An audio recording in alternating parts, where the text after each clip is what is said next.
আমাদের একটা time frame আছে, আমরা 3টায় শুরু করে 5টায় শেষ করার প্ল্যান করেছি এবং এটা আমরা প্র্যাকটিস করি।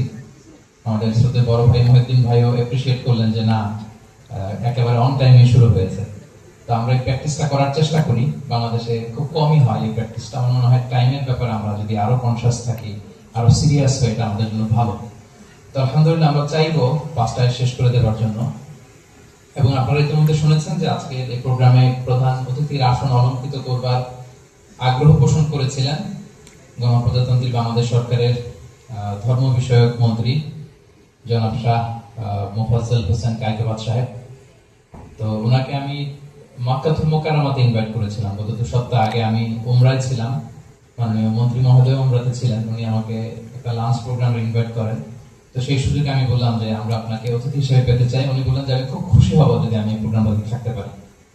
তো গত রাতেও উনি কনফার্ম করেছেন যে উনি থাকবেন। এবং গত রাতে আপনারা জানেন যে বাংলাদেশ থেকে প্রথম হজের ফ্লাইট ছেড়ে গেল। প্রায় খুব সম্ভবত 78,500 হাজি আল্লাহর ঘরের মেহমান হয়ে বাংলাদেশ থেকে গত মধ্যরাতে ওনারা যাত্রা শুরু করেছেন। উনি দোয়া চাইলেন।